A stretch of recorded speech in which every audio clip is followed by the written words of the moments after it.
Welcome to Linux Saloon, a place to discuss tech, open source, and where Linux is always on tap. Each show we'll have a talk about a Linux project, such as a distribution, desktop environment, application. We also chat about news or any variety of topics from the community. Anything that is Linux, tech, and open source related is on the table for discussion. I'm Nate, a Linux fitness and vintage tech enthusiast with an almost unhealthy obsession with the OpenSUSE project. And with me today, I have a fantastic collection of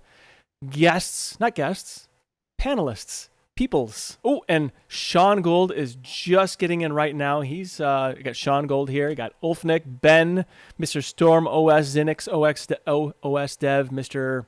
I do everything the hard way. Sanal, I'm Eric. crazy. Yes. Oh, yes, I got it. Jinda, Eris, and Colin. Thank you all for being here. It was like just Colin and me for a little bit there at first. I'm like, well, looks like it's gonna be the Colin and Nate show, but y'all showed up, so that makes it way better. How is everybody? Awesome. Good. Fantastic. Fantastic and happy. I'm Excellent. excited for those. I'm excited for this too. Sanal, thank you for joining us. It's nice to have you be a part of the. I know it's not really a club. Yeah, definitely. Just a bunch of tech What's enthusiasts the Linux chatting. nerds hanging out? Or Yeah, Linux exactly. nerds, or Exactly. technology. You're gonna hear almost of my rambles right now with Kabante right now. So let's see how it's gonna take place. Well, you make sure you give us live updates as we go on, because this is an open mic night, which means we're going to talk about all kinds of things. And that also includes our straw poll, which be sure to do the straw poll. Eris always puts a lot of work and effort to make these straw polls interesting and fun and engaging. So thank you, Eris, for doing that, but make sure you do that straw poll. So on the docket for today, we'll be talking about that straw poll. We got our open mic night. Then we have a community free pour with Storm OS yet again. Ben brought on Sanal, the guy that I think Sanal keeps Ben in check. I think maybe keeps him on track. Oh, geez. Well, yeah, to correct you, Nate, it's StormOS and Xenix tonight again. Yep. To me, it's one and the same because it's all you, Ben. It's it's distro exploration kind of thing somewhat. Then we'll close it out after that. So. I'm getting all kinds of Eris is jumping in a couple times here. I don't know what's going on, but this is gonna be tons of fun. So first, what have you been doing in Linux and tech? I want to bring something up. I'm very sad about this. I put it in the Telegram forum, and I'm very sad to say that I am having, for the first time in 20 years, I've had to move away from Kmail and Korganizer as my calendar email client of choice. No. Yeah, for 20 years I've been using the same. Well, obviously, it's changed over the Wow. years. For 20 years I've been using this That's impressive. Impressive. quite happily, and this past week, all of a sudden the Akinati backend cannot connect with Google, and is well, we are on YouTube, so therefore I have to have Google. I have to have the Googles on my computer, and I just do not like web clients. I think web clients are absolutely the worst. I especially hate the Google Gmail web client. I think it makes me want to put sand in my eyes and just rub it around for a while. It's awesome. That's an awesome explanation. Yeah. Of Google. It's the Material UI is disgusting. We need to change it into classic web UI. Yeah, so it's funny how when you, I guess whenever you get used to a certain thing, there are definitely things about the Gmail client that bug me, but there are some things that I genuinely enjoy. The problem is if you ever want to not use Gmail, so it treats the emails differently if you're using the web client versus a traditional client, like the way it's treating threads, the way that it handles folders, the way that it does certain things. And so I've been using the web client for literally since Gmail started. So 20 years, Yeah. So I've sort of evolved with it, and I've added new features. At first I hate them, and then I learned to use them and enjoy them. Yeah, exactly. But I will say that there are definitely trade-offs for that. You have to be willing to do it Google's way, or you really can't use, their system. So, so I get it. What did they do? Are they trying to dissuade people from using external clients, or was it one of their API things that they've stepped on, or? I don't know. I can use Thunderbird no problem. So I've had to like go to use Thunderbird, and now Thunderbird isn't bad, but like it just seems clunky compared to Contact. The whole I've had problems. This Akinadi you brought up before, Yeah. I've had problems with that too. There's a don't know if you've heard of the what is it, the calendar? Uh-huh. There's another calendar there, events calendar in KDE, and that used to work really well. But then it had an Akinadi problem as well for that. So there must be issues with this Akinadi. Is that like a plugin or an API or something like that? Or So what Akinadi is, it's kind of like it's a database backend for the whole how it handles mail and calendar and everything to do with your information. So all emails, all everything is just it's handled through this. This is kind of like it's a database that manages everything. And I will say, when they introduced it and made it required in 2009, it was a pain, and it has been on and off a pain for the last 10, 12, 14 years. It's been an on and off pain. And so I had to periodically have to go through and do like a file system check in the database, and then like vacuum it to get rid of like like things that are a problem. And I mean, it's kind of those things I've had to handhold anyway. But like when it works, when it's actually working and it's humming along, it's just the most beautiful thing. But you hit one pothole, the wheels fall off, and then you gotta mess with it. Now this time, had a whole axle fall off, and this thing just won't drive anymore.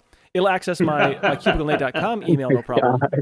I've tried wiping the entire database and reassociating it, and that didn't work. I deleted the whatever the token is that Google has for the Akinadi database. That didn't fix it. I went through every step to just try and make it work. Spent quite a while. And then I'm like, well, I am going to go ahead and try Thunderbird and see how I get along with it. And actually, I will say, Thunderbird, although kind of like, it's kind of like the 1989 Dodge Caravan of email clients. It works. It'll get you from point A to point B. It handles things very well. It can take whatever you throw at it, but it's not really driving in luxury. It's it's all right. The AM radio is great. But there are some ways of making it look a bit better, which Eric and I spoke about, because I've got the interface looking a lot nicer than what it was. But the problem is, the problem with Thunderbird, sometimes I sent some emails to people the other day, and I had to send them another email because in my sent folder, it showed that it was sent 3 times, the same email. I only sent it once, and I asked the people that I sent whether, my apologies if you got 3 emails, but I only sent 1. They said, no, we only received 1. So I don't know what that's about. So there's those little issues that you put up with occasionally with Thunderbird as well, but I'm quite happy with the way it looks now, because that one that you told me about, Eric, is really nice. I like that interface. Well, is that like a plugin that you use? No, it's just What was it, Eric? Where was it again? It's the I can't remember. the density of the UI. So everything was really squished together, and it was just too tight, and so that you can expand it, make it more comfortable. I think is the name for it. So I played with like making it like shrinking it and making it larger, and just to kind of like have it fit the information that I want on there, and I think I got it kind of dialed in okay. I would say it. I mean, I kind of like having it. It's actually very nice having the calendar to one side. I had issues adding other Google calendars to it, but I figured that out and it was fine. Things just don't seem real intuitive with it actually, and I feel like I should be more comfortable with it compared to like Kmail, which is, it's got lots of options. I remember when I first met you, one of the most peculiar things to me was that you used KDE's PIM system, Mhm. and that you used it successfully, because I had tried for literally years to try to get it to work for me, and I could never get it to work right. And I wanted to. I really enjoyed it. I liked the functionality behind it. There were I depend a lot on folders and filters Mhm. to kind of shuffle things around, and like they had an excellent system for all of that, but it was just so fragile. And every time I would try to go, I guess I would push a little too far or something, it would just crumble on me. Um, and things would sort of not get sent properly, or I wouldn't see new things come in. I didn't trust it. And I guess, especially for something that's related to communications, and especially in a corporate sense, whenever you are in a corporate job, email is king in terms of correspondence, right? If it's not in an Exactly. email, it didn't happen in a lot of cases. And so, and missing an email could be devastating, because it could lead to, problems with customers, or anyway. And so if you don't trust your email client, then you kind of, it's a bad situation. So I remember meeting Nate, and this was many years ago, and just hearing him talk about how, what a great success he has with all that software, and just thinking like, what am I doing wrong? And actually talking to him. And so yeah, that was very early on, but like I kept hoping that they would put some effort into it, and they have to keep it up a little bit, but um, I just don't think it was ever given the love that it really deserved. Because the potential was there for it to be something really extraordinary. I thought, like a true competitor to something like Outlook or something like that. So, um, but yeah, Thunderbird's like it's like food you don't necessarily love, but that's good for you. That you know that Fair enough. it's And I've got Thunderbird on there, so I can keep up with my emails. And it's never really a problem, to be honest. It just works. Yeah, I think yeah. So it's always Well, and handy. Thunderbird now is finally getting some attention. It is. So I never really quite understood the dynamic. So I guess you could say it's a little like how GNOME worked, where so the Thunderbird team would take the release of Firefox, and Firefox wasn't really paying attention to what Thunderbird was doing, and so they would make a lot of breaking changes in between releases. And so Firefox would have to maintain basic functionality. So like all of the things that it's supposed to do, they would have to fix if the Firefox team broke it. Then they would have to, on top of that, after all of that effort, try to add some kind of features or clean up some sort of technical debt or whatever it is that they were trying to accomplish. But they were always in this position of being behind because of that. And so Jason Evangelo actually is working with them on a podcast. There's the Thunderbird podcast, and it basically, if you listen to the first and second, or maybe even just the first episode, it really explains a lot of this. And so if you have any interest at all in like Thunderbird and what they're doing now, because they have expanded, they're investing more into it, and they've also changed their strategy in terms of like how they take the builds of Firefox and how they're using them. So kind of interesting stuff in terms of just like how being downstream from another project really affects what you're able to accomplish. I don't know if have you tried chat? I've never tried chat. I've had no reason to try it, but it does have a built-in chat now. Don't know how that works. Yeah, I don't know how it works either. Matrix. I think it's Matrix chat. Yeah, I haven't tried it myself.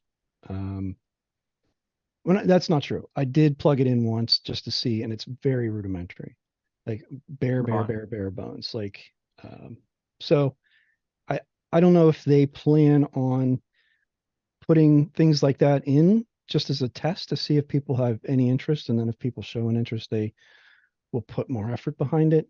But it was almost unusable in comparison to other chat clients at this point. It was just, there's very little there to it. So, and I genuinely hope that they don't overdo it, because it's okay that Thunderbird has contacts, calendar, email, and then tasks, any of that sort Yeah. of productivity stuff makes sense. Don't go crazy. Yeah, I agree. Just keep it simple. Use the Right. old KISS method. Keep it simple. Right. Just wanted to, Nate, I'm not sure about your Thunderbird, what version you're running. Is there a hamburger menu up in the top right-hand corner? Yes, but it's not a very delicious looking hamburger.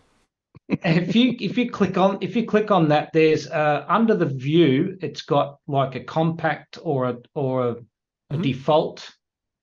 If you click on any one of those boxes there, the one on the far right is relaxed, which is the one that Eric told me about, which is quite a good view. I'm not sure whether you'll like it or not, but you can play around with those. Yeah, I was playing with that and then the font size, and I have it dialed in now. Oh yeah. Yep. So I'm pretty happy. Well, okay. Okay. I Sure. don't want to use the term happy. I'm content. I'm a fan of renaming the hamburger menu like the flapjacks or short stack menu. I'm with you No, on that one. I think that's Way that's better. more appropriate. That's way more Yeah, appropriate. Fair exactly, enough. like that's So what I think. Yeah. I'm I'm using gonna version. start doing that.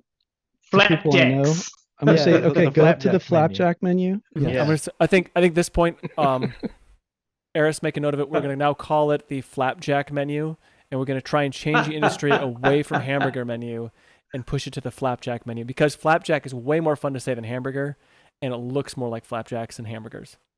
I think it's a little more accepting of the world as well. Not everyone in the world eats hamburgers, but I'm pretty sure flapjacks are worldwide. Oh, Yeah. come on. We have an McDonald's international everywhere, house of mate. pancakes. I'm immediately reminded of the Talladega Nights scene where he wants him to say crepes or he's gonna break his arm. And yeah. Surely there's not a country that doesn't have a McDonald's in it. Surely. I mean, Well, hamburger's got to be known everywhere, right? Macas. So, Yeah, Don, Macca's. But it doesn't Macca's. have a positive connotation everywhere, right? yeah. Probably not. and Don Lecton does say that flapjack has one fewer syllables than hamburger, so he does like it. And if Right. Don is in favor of it, then it must be good. Listen, if you were to calculate out the number of the amount of time it takes to say that extra syllable times the millions and billions of times a year it's said, just think of how much productivity we would recapture by changing the name from hamburger to flapjack. There's your argument right there. Literal lives saved. So Brilliant. We can argue over flapjacks or pancakes. I don't know if lives are going to be saved, but I do like the sentiment. And also, I do want to welcome Adam for being here. I don't know if did I welcome you? But thanks for being here. Swift, I appreciate you showing up. And Good to be here. Matt, thanks, I guess. I was gonna say you're gonna welcome Good to see Matt. Matt here. Something's Welcome, different here. I was gonna say, where's Nate? What have you done with him? Nate, do you acknowledge the help too? What do you mean? It's like a derogatory term for like low class servants. Oh, well, I try not to acknowledge. I guess is that would that be like Matt in this? I mean, would he be considered a Not Maybe consider necessarily. help? No, because I'm not helpful. The joke is far remember? gone, by the way. It's absolutely shredded. So Okay, that's fine. That's fine.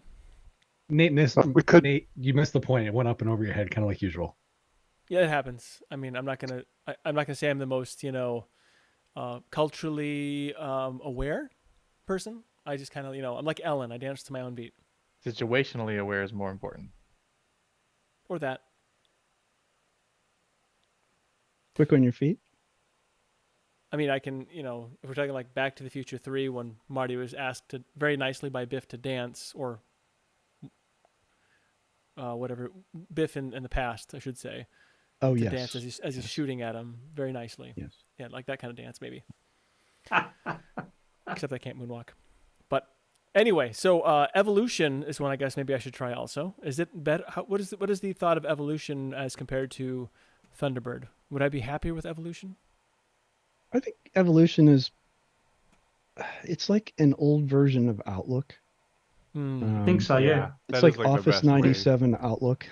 Well, that doesn't. That's Outlook not a selling point. Express. It just reeks Uh, of Outlook Express.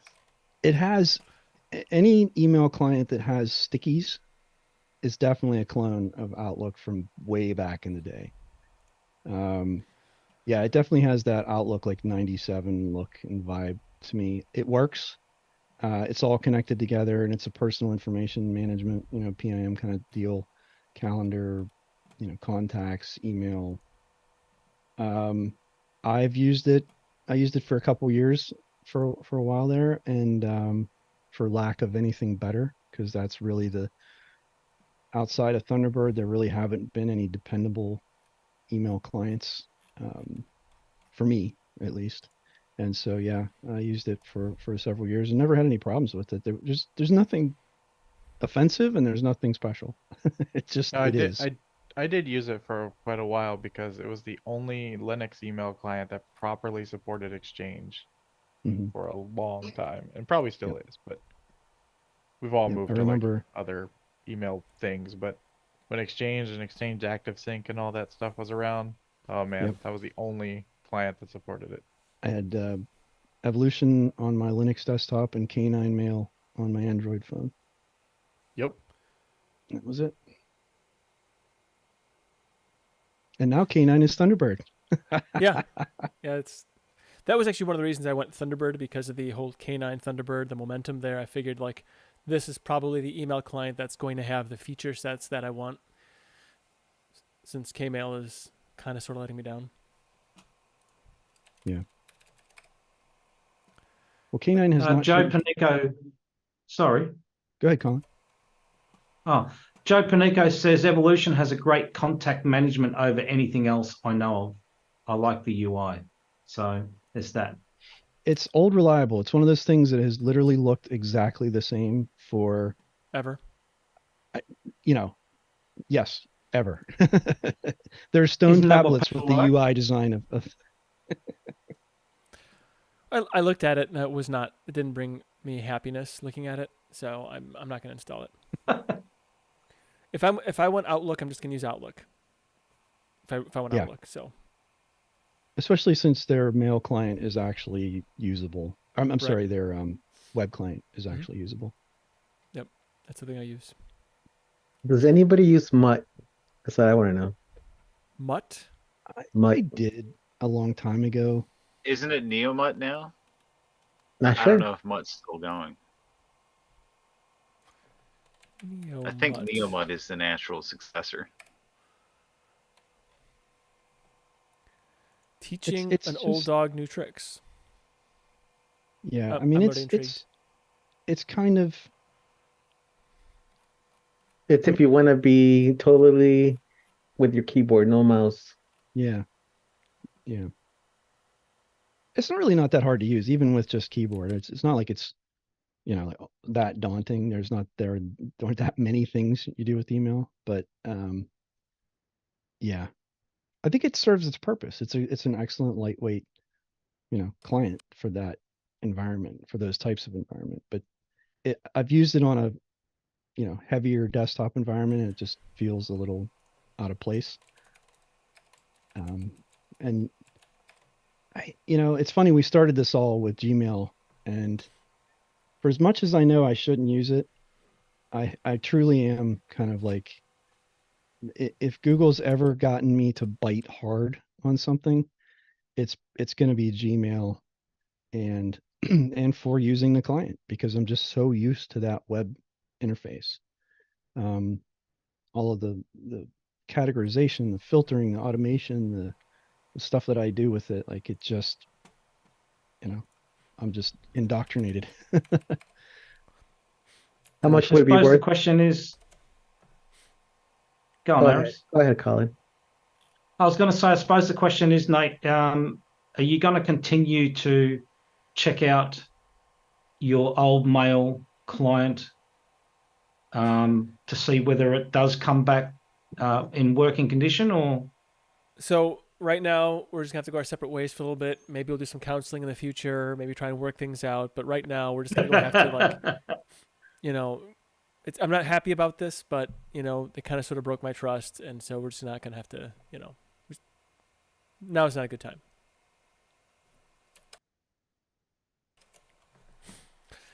All right. Well, on that, that was fun. If anybody has any other thoughts or suggestions for email clients, please send them to suggestions@linuxsaloon.com or to me at cubicalnight.com. Whatever you want to do, something at cubicalnight.com is fine. And if you're just being snarky and just want to send something mean, just send it to Matt. He likes those. All right. Well, Eris, you did a straw poll, and it was a fun straw poll about. Oops, I can't type. It was a fun straw poll about what was your first Linux distribution and why? Yes. Last week it was which was your first Linux distribution, and I just wanted to expand on that and ask, how did you choose your first distro? Why was it that one specifically? And the number one answer with 20% was only one I had access to. 15% is the next answer, easiest distro to use, or so I heard. 11% is the most recommended one.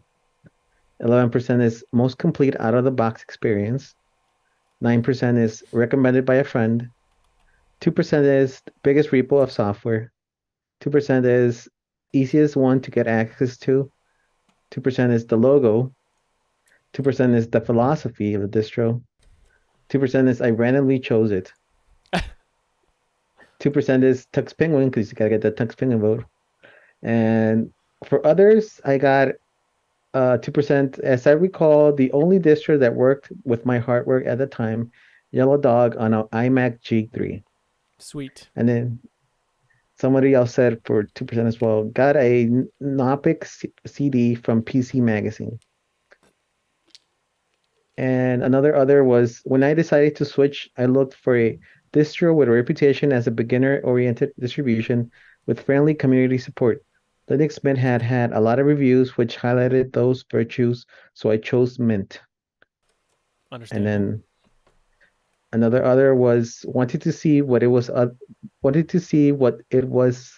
I guess, about. And another answer was the one that would use limited memory most efficiently. Another was because Slackware was the only game in town at the time, long ago. So that's probably pushing 30 years in that regard. So was that Sean? Did Sean do that one? That was another answer. And somebody chose for 2%. As another, and so as one also another. LTT made a video on it. Pop OS they put.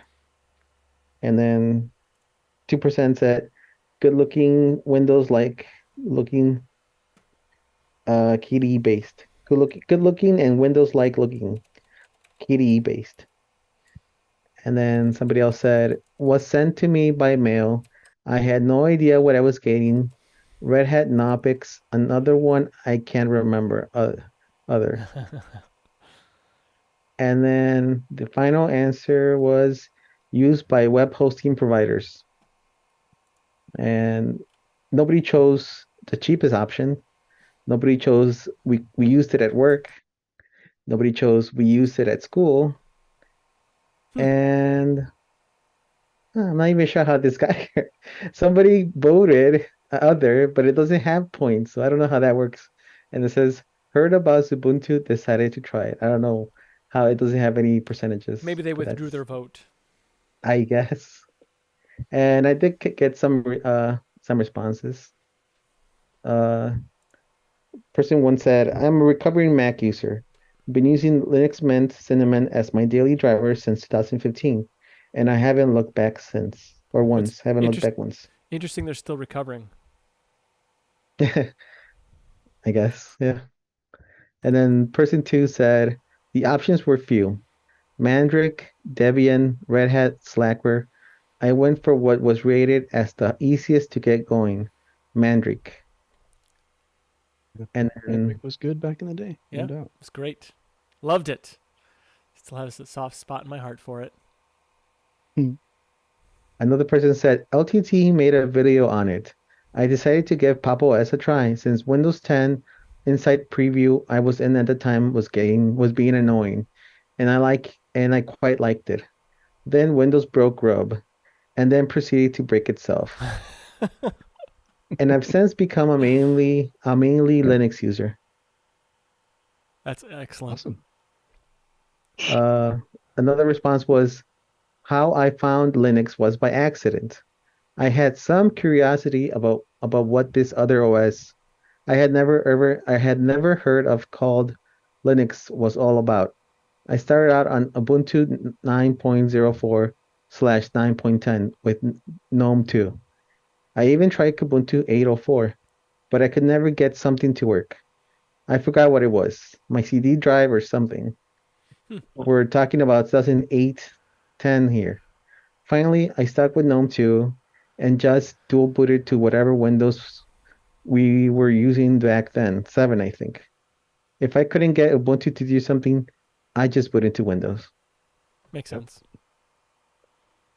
And then the final response was, for the sake of the survey, I will say it was CentOS. This was my real in-depth experience. I needed to start running a game server for the clan. I was in and figured out that if I was going to do it, I was going to learn how to do it properly. This meant using Linux server. I did a bit of exploration with what was available, but really had no choice, really had no clue where to start. With no idea about the ecosystem, I had no clue what people were talking about when they make comparisons online. Yum, AppGet, GNOME, KDE, no clue what any of that meant. The only real saving grace here was an awesome support guy at Server Beach that explained it all as being akin to Firefox with its extensions. You get the base program, which is Firefox/Linux, then install functionality, extensions/packages with a package manager. Even with that, I had no clue. I simply chose CentOS because every shared web host that I had used over the years ran CentOS. I was under the impression that it was the enterprise standard for running an internet connected server, and everything else was a gimmicky toy. I can see that. Could do worse than CentOS. Yeah. It makes sense. I think if you're going to learn server stuff, especially a few years back, I think CentOS was like, I think what a lot of people used. Like, a lot of people I knew that were sysadmins were using CentOS before CentOS Stream. Yeah, if you were running server and stuff, yeah, definitely. And I was likely like, there'd why be not a write-up SUSE? that But they would just look at me like I had a lobster growing on my forehead. great feedback. Yeah, that was really fun. Yeah, good stuff. I know that when I first jumped into Linux, there was I did not understand. Like I was reading about like what is Linux, and I was like, what is this? I didn't understand like the whole like GNU/Linux. Like, what is this GNU thing? I just want to use Linux. I don't want this GNU thing. I just want Linux, and it just took me a long time to figure that out. And so I avoided Debian initially because I didn't want this GNU. I wanted a more pure Linux. So, and take that for what it's worth, but that's actually where I was initially. Well, I think that speaks to why it's confusing, and I think everybody has always been confused by the GNU part. Yeah. Unless you take the time to understand what it is, and the old trope of like, do you have a few minutes to talk about GNU/Linux? So I had been using Linux for probably 3 or 4 years before I understood what the GNU part meant and why it was there. Yeah. And my answer was the most complete and easiest to use. I think the server side, deserves the kid glove attention, and you really need to understand how things work. Desktop side, I just remember having so many problems getting basic hardware to work, and then trying Ubuntu, and everything just worked. And I was like, oh, okay, I'll just use this one. And I had been using it on the server for years at that point, but never really got into and on the server, I never had to deal with a video card. I never had to deal with, wireless internet or wireless networking or anything like that. Like all the things that were a problem, audio, literally all the desktop centric stuff. And I remember using Ubuntu on a Dell Tower, I think it was, and everything just worked. And it was like, yeah, I'm going to do this. And then, several years later, after fighting with codecs, video codecs and Oh yeah. CD, being able to play and rip CDs and stuff. And Mint came out, and Mint had all of that stuff by default. And it was like, oh, okay, I'll use Mint now. So that's kind of been my story on the desktop, is like, I don't know. I mean, I like tinkering and I like trying different things, but ultimately I think it's what makes distros valuable to me, because it's where the developers of a distro can make my life so much easier, because the effort that they put in up front, the product that they deliver to me, makes it so that I can just put it on my system and I don't have to do all those things. I mean, yeah, you can. And if you want to, fantastic, go for it. There are plenty of distros that let you do that. But I have a lot of respect for the ones that put a thought into, like, how can I make my user's life easier? Yeah, for sure. Matt's nodding his head. No, I'm just simply saying, like, I agree, because for me, it's like my flavor is Garuda for me, but for everybody else, they have their flavor. He also It likes really cutting boils himself. Says the guy who runs Arch, by the way, regardless of whether or not he says. Oh God! I'll give you an Arch, update by on the the, way. I'll give you an update on the Steam Deck, which made me very upset, Matt. But that's maybe later. I broke off sometimes. Anyway, so for me, like, no, I totally get what you're saying, Eric. It's just like those little things that add up that matter. It's like, I don't want to deal with them. Like, that's why I like certain distros, because it's like, oh, I can just check a box and the stuff's installed. I don't have to worry about it. I don't have to think about it. I don't need to go and run and get, like, lib DVD CSS2 and all the other stuff when it's already done for me. Like, that is such a great time saver, because it makes a better out of the box experience for all of the end users and helps the entire ecosystem, which some content creators are kind of oblivious to understanding. It is true. Yeah, I mean, and I hate ever saying this. So this is painful for me to ever say, but, like, Matt, you're not wrong in this. Oh, that hurts. But, like, getting into Linux, especially for the very, when you're brand new to it, that hand holding, I think, is very, very important, which is why I went with Mandrake, and which also the whole MP3 thing. Remember that? That was painful initially, because I didn't understand why MP3s didn't work, and they couldn't say for legal reasons and all this other stuff. Darn you patent people. But anyway, that whole but that hand holding, I think, is very important for someone who's new to Linux. I think they got to have that. Otherwise, you just get frustrated and you quit. Unless you're like a super nerd, maybe like an Adam Grubbs, who's just going to go after something, and just like a terrier going after a sock that fell out of the laundry basket, and just just tearing it up. That'd be then they can go after Archer or Garuda or some other silly nonsense that's going to cause them pain. Well, I don't think I saw too many surprises. And Eris, you did a fantastic job on the poll. It was actually kind of hard to pick, because they were just specific enough to make it like I had to think, what was it exactly? So, and I also appreciate that you could tell the distribution of ages throughout that, where some people were like, well, there was only this available, so that's what I used, versus someone who starts with Pop OS, right, which is a pretty recent distro. Thanks. So, Matt, what was your first distribution? I know you've probably told me this before, but since I don't listen to you most of the time, I'm just curious now as to what it was. Well, I mean, that's the dynamic of, Linux Out Loud, mate. We don't listen to each other to begin with. The best part of the show is when you're muted on any show, or when I can't make it because I have an exciting event happen. Yes, or vice versa. Works in the same way for you, for me as well. So, no, my first distro was, I can't remember if it was Red Hat or Mandrake, because it was around the same time. I know it was 99, early 2000. and that was a fun time if you had Wintel modems and everything else. Oh, Which yeah.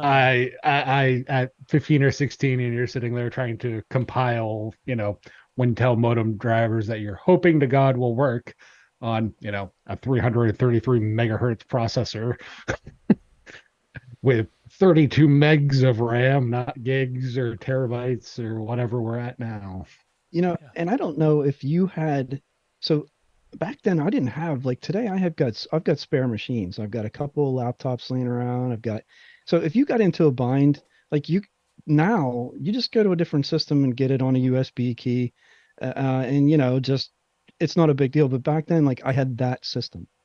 And if I messed up getting the driver right, that meant that I couldn't get the system to work. And then it was Right. like, oh no, what do I do now? Like, Now There I got to was- go find somebody else with another computer that doesn't Yeah. live remotely near me so Yeah, I yeah. can figure out this problem. yeah, life was pretty exciting back then. So- That's for sure. At that time, my early time of experimenting with Linux, at work, I would download something there on I want to say I used a floppy disk actually on a 3.5 inch, and I would transfer things over, or like the network interface would be fine, but since I was using those Win modems that were, as Matt said, kind of doing the same steps wouldn't necessarily yield the same results. One of those instances of like computing results, very frustrating. But I remember going through the pain of not being able to get online at home, and I have to wait till the next day when I got back at work. Mm. It was very painful. Colin, what was your first? I think you probably told us at some point, and I can't remember now. Me, mine was sent to me by mail, and I had no idea what I was getting. So I'd contacted somebody on the internet because the computer shop guy was fixing my XP because I kept messing it up or playing around with it, and then it decided it wasn't going to let me install it anymore because I'd installed it too many times, even though I paid for it. He told me about Linux. I just did a search and asked somebody, and this person sent me this in the mail. It was Red Hat and Knoppix, and I think now that you guys have been talking, I think the other one might have been Mandrake. I've still got those discs, by the way. They're many years old. But I remember I was on a 486 and I was trying to run Knoppix, and I had like 1,000 little desktops on the one screen because it was like a video card problem. I had no idea.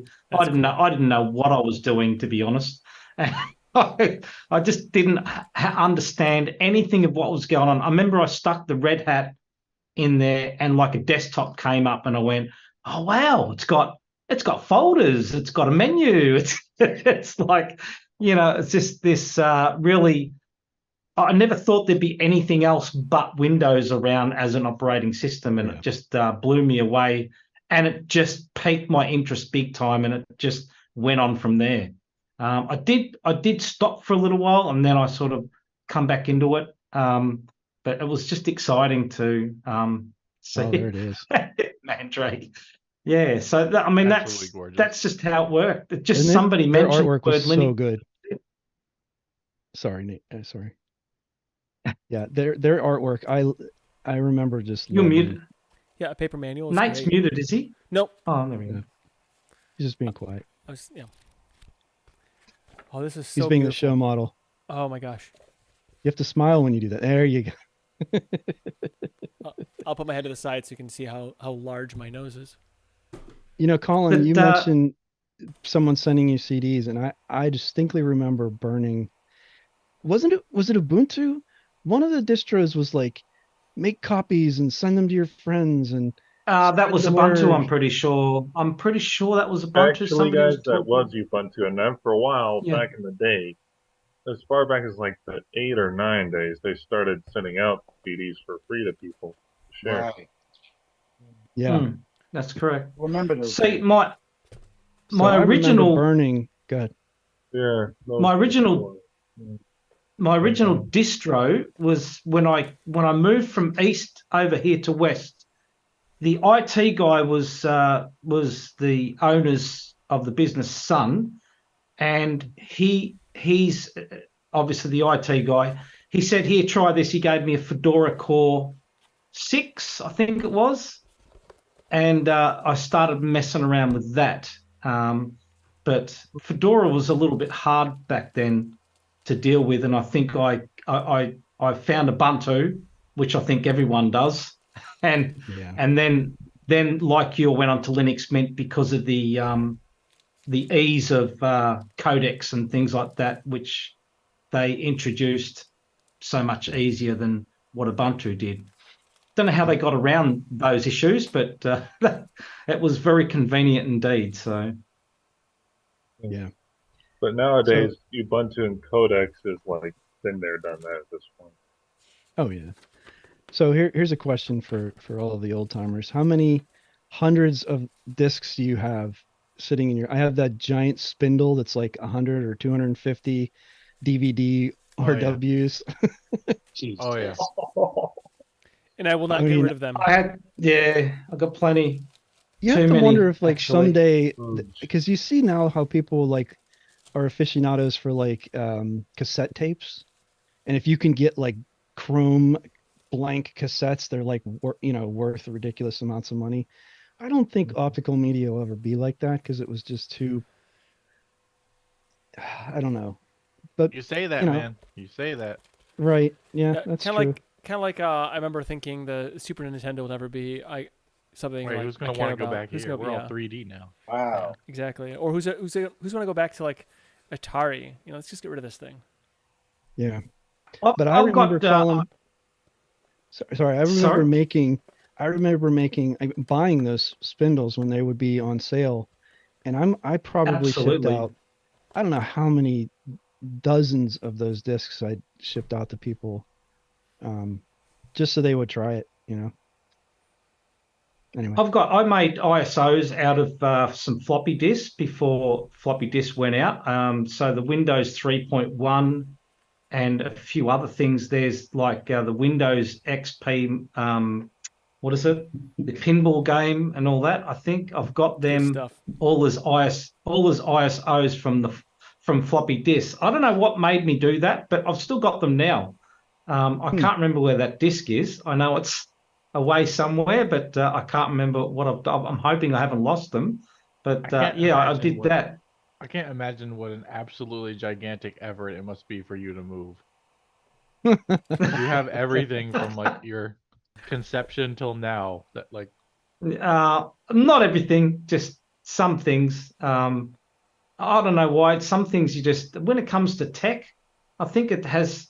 It doesn't take long for tech to be nostalgic. That's the problem with tech. And I've still got VHS tape, video players and the old Blu-ray disc player and all that. I don't want to get rid of them. I don't know why. There's just something about them that's nostalgic, and I think it's not worth throwing out at this point. I should have kept my old 486, but back then it was like, who wants to keep this old, worn out nonsense? But wouldn't it be lovely to just have one there to be able to show people what computers used to be like? But I understand, you're right. Like tech moves pretty fast, and like what seems like it really wasn't that long ago still seems like a nostalgic thing. Like I have a laptop with a Ryzen 9 5000 something, and it just feels like forever ago that I got it. It's like that, isn't it? Tech's a funny thing. It moves fast, like you said, Adam, and you just never know when something might become nostalgic or like I'm a bit weird sometimes. I keep I've got a whole heap of iPhone boxes and stuff, and they're in good condition, and I put them away because you never know when somebody might say I need that, and they might pay good money for it. It happens. Well, if I have the product, if it's still something I own, I don't care how long I've had it, I keep the box. Because every time I've ever needed to either give something away or sell something or whatever, having the original packaging is a huge thing. I look for it when I buy something used myself. Like to me, it means the person cares. Like if it comes with the original packaging, I almost always just assume, okay, this person gets it. right? Yep. It's the people who are like, what do? They open it up and what do they immediately throw it away? Like, who does that? I don't get But that. look at the boxes. They're really the boxes are constructed really well. They're solid. They're nice. There's something about these boxes that they use.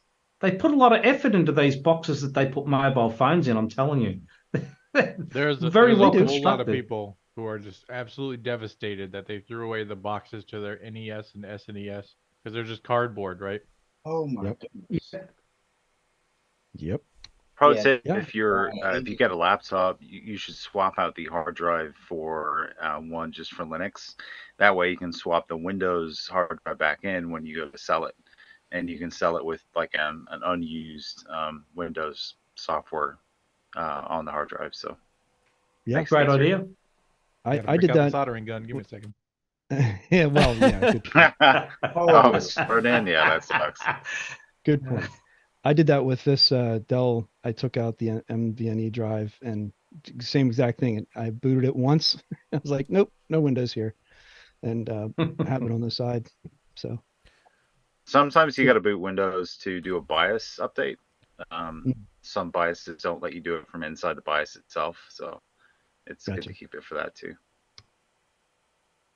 Yeah, my last computer I bought was a framework. It didn't come with Windows, so.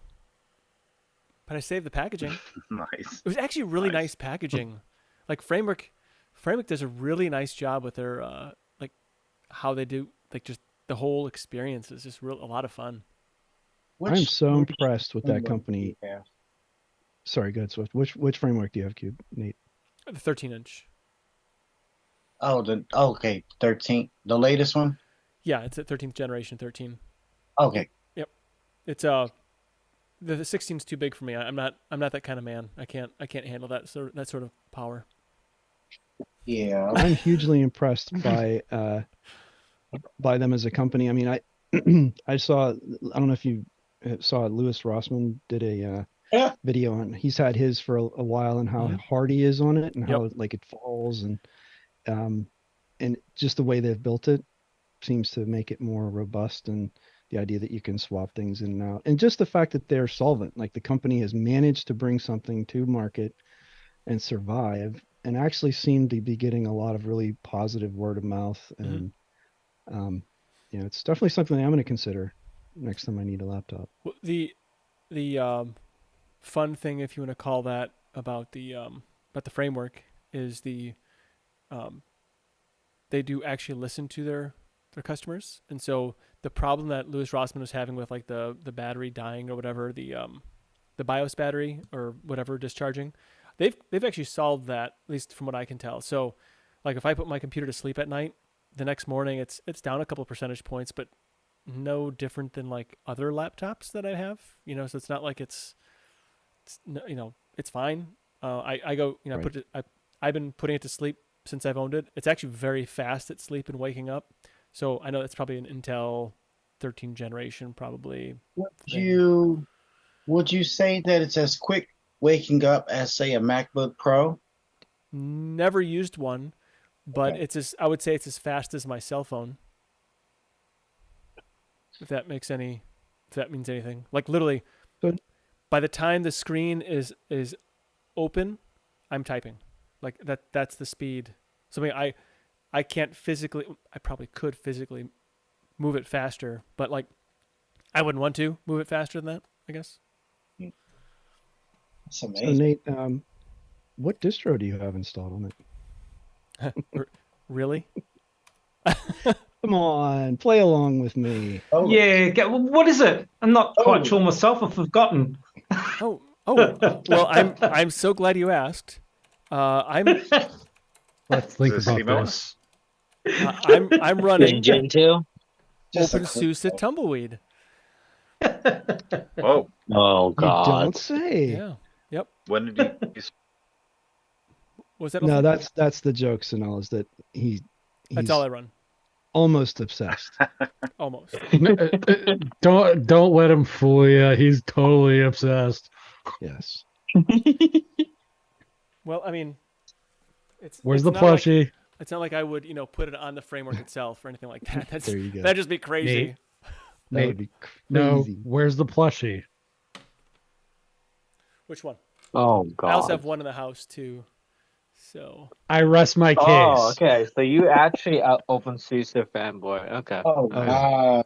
I gotta put that on my Zentoys. So my phone. this is all things nobody sees generically when we do Linux out loud. I don't think This is all the stuff that I see. I don't think I would say fanboy. It's more of an almost unhealthy obsession. Is what it is. Yeah. It is an unhealthy obsession. Almost unhealthy. Is Mhm. What he's not showing it's- you is the conky body pillow.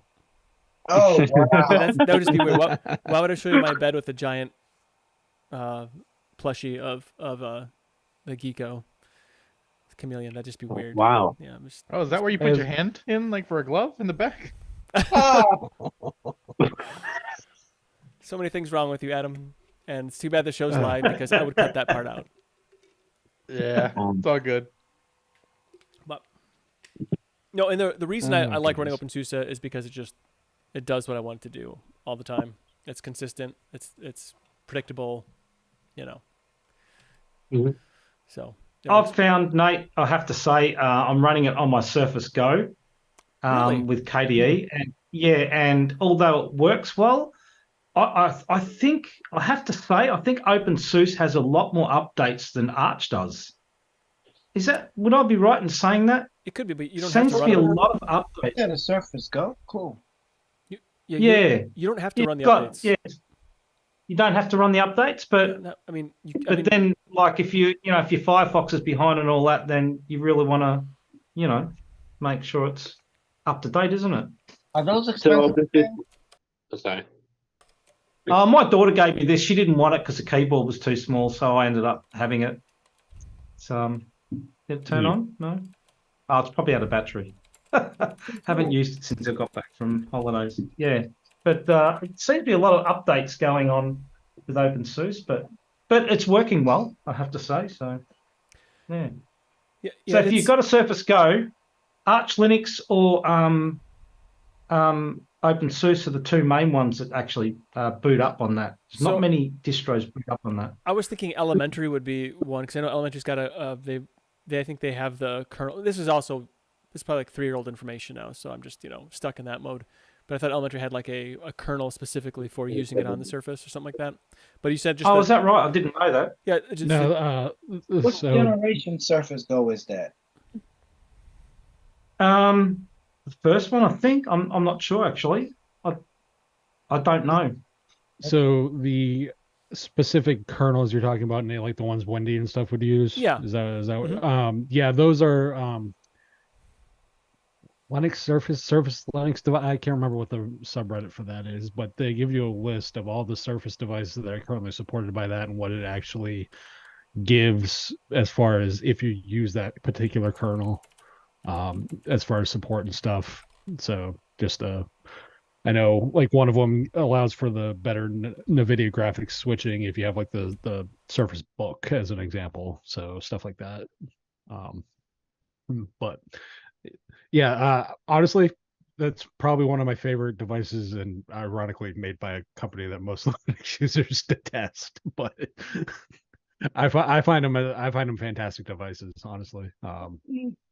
Is the difference between the Pro and the Go is the ARM processor and the Go is think Celeron, so Like it's Adams x80. or, yeah, like low power It's stuff, yeah. yeah, it's x86, so the whole thing is portability and that stuff. So it's not meant for what the Pro would be, which is more creative and You give it that to kind of people you stuff. hate. Well, I mean, Yeah, I'm not sure what generation that is. It's very small writing now. I'm not going to attempt to read it, but it actually works pretty well. So it's a good little. It's a very convenient one to take away with you anyway. Let's put it that way.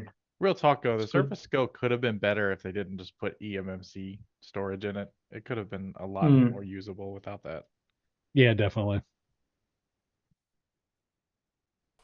All right. Yeah. I guess I forgive my ignorance here, but that's what the show's for because I get to learn something. So there are different classes of Surface devices.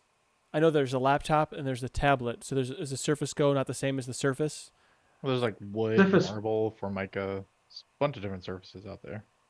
Thank you. You're great. That's great. The- Like granite. Granite's nice, especially when you get a nice polish on it. Oh, that one's supposed to come out later this year. Oh, okay. I like Tablet is- quartz. No, but Go- yeah. So originally there was like the RT and the Pro. The RT being like the lockdown arm one that Mhm. nobody really used and like built anything for, and then the Pro became like their mainline one. It's just like the tablet with the detachable keyboard, and then the Surface Go was the Surface Pro, but like smaller and with lower power chips, lower cost, so it was Okay. much cheaper than the Pro. And then Okay. they have like the laptop, which is just straight up laptop. Then they had the Surface Book, which was a laptop with a detachable screen. And then they have the Surface Laptop Studio thing now, which is like a weird slidey bit. And then Surface Studio was like their all-in-one desktop. And I think that's all of them. Surface Duo phone. Not confusing at all, right? Not The- confusing at all. Actually, Then that's they- one not too bad. Then there was like the Surface X, which I believe, which was Yeah, the, Surface Pro their, X, yeah, the ARM yeah. ones. Yeah. which was their last implementation of trying to do ARM, which that faded into obscurity really quickly.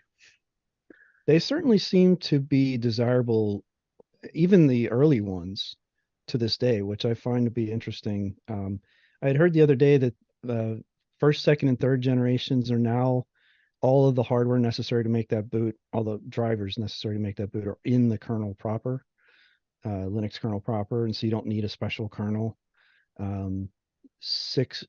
4, 5, and 6, you still need a special kernel, and then 8, 9, and 10, I guess, that don't even really fully work yet. But it seems like people still really enjoy using them, even many years past, when they were released.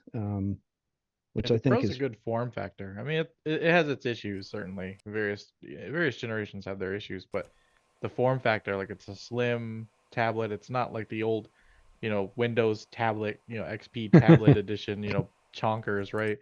Like Yeah. it's actually a pretty svelte like device and pretty portable. And the keyboard that they have, like the fabric, kind of foldable, keyboard thing or whatever. Like that's actually a really solid keyboard. Like it's not terrible to use, and No, you you're think right. it would actually all right. Yeah, And, I was gonna say because you do have the two different, because you have the touch type keyboard, and then you have the regular. yeah, they like, hadn't made the touch ones in forever. That's a nice one. but having used what you're pointing to, having used like the Surface Pro 2 back when, geez, like 2018, give or Yeah. take. They're just fantastic devices, like build quality wise and stuff. They're about as good as you can get. And I'm not somebody, the one I got is not a Surface, but if you get the right device for them, they are fantastic devices, because like Adam, you were saying, just close it and go. It's a book basically, and you can just carry it around with you. It's the only thing that they're bad at is the laptop portion, because Yeah, they're good at everything but being a laptop. in the You lap can't they balance it on your lap. Yeah. Oh no, it's so impossible. yeah, no, like even with like, so I have like the Minis Forums V2, and like even on this, like even if you can, go all the way down like that with it's the keyboard portion that gives you like no feedback for it. And they had Gotcha. like repeated like design iterations or concessions depending on how you look at it, just to try to make it more like usable in the lap. Like so the original one only had like one position for the kickstand. Like it Mhm. literally just locked into one. So if that didn't work for you, too bad. You're too tall, too bad. Then the second one, they added like extra, stops to the kickstand. And like, Yeah, oh, that improves it a bit. And then like the third one, they added the like you can put it at any degree. And then the fourth one they added in like magnets where you could like put it up against the screen to improve stability. It was like all these like iterations just trying to make it usable in the lap, but we're on like Surface Pro, what, 9 or 10 now, and it's like, just whatever, guys, put it on a desk. I think it's worth it for the portability. Yeah, right? I think it's great. It's like not a great laptop, but it's a great like tabletop. Right. I remember I my used one manager. in college. It was fun. I used it like, instead of having like a notebook with a bunch to write math stuff, because typing math things is annoying. I'm not gonna bother with that. So like when I was in math class, instead of having like a big notebook and all that, I would just like use OneNote and draw out all my notes on the Surface, and then I could like easily search them and all that. It was good for that. Yeah, OneNote's pretty impressive. Yeah, I've been using OneNote quite a bit, a little bit on the Surface, not so much. But I was going to say the Surface I use in the office. I just use it just like periodically when I need to. I walked around doing checking the Wi-Fi in different parts of the facility, Mhm. and it's amazing how like stainless steel pipes can like cause Wi-Fi to just not work. It's amazing. Yeah. And so it's gonna help me with my proposal for when we do, or not proposal, but the when we upgrade the Wi-Fi, it's necessary. So then where we're gonna add some basically.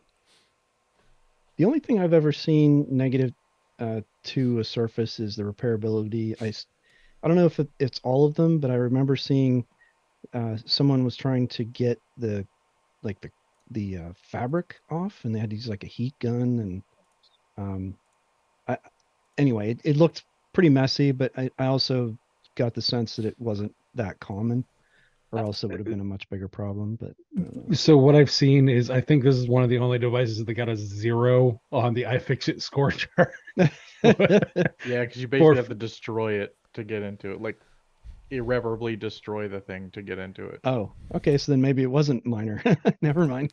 No, So, like, you got the a link for screens that? crack pretty much every time they're removed. Yeah. The ones with like the Alcantara fabric, you're just gonna like tear it just doing it. Yeah. It's like the least repairable device ever. Yeah. It literally makes that iMac that Linus Tech Tips destroyed, that repair job, that makes that look like simple. I recently got an old laptop which had a UK keyboard, and I like to have US keyboards. And so I took this thing apart to put the US keyboard in, and I was just digging through this thing, taking things apart. And how it was created is the motherboard was plastic riveted to the keyboard, and the keyboard was plastic riveted to the case. Holy Like the motherboard wasn't attached to the case; it was attached to the back of the keyboard, and the keyboard was attached to the case. So wow. That's nutty. basically, I had to look up a guide on how to, because dude, I'm not doing a UK keyboard, and I had to look up a guide on the best way to work with it. And there was this guy using this X-Acto knife that's cutting off the rivets. Don't do it that way. The best way I found is just get a drill that has one of those. So basically, you just drill out all of those rivets. You keep the plastic, and then you replace everything, and then you use the little bits of plastic shreds with a soldering iron.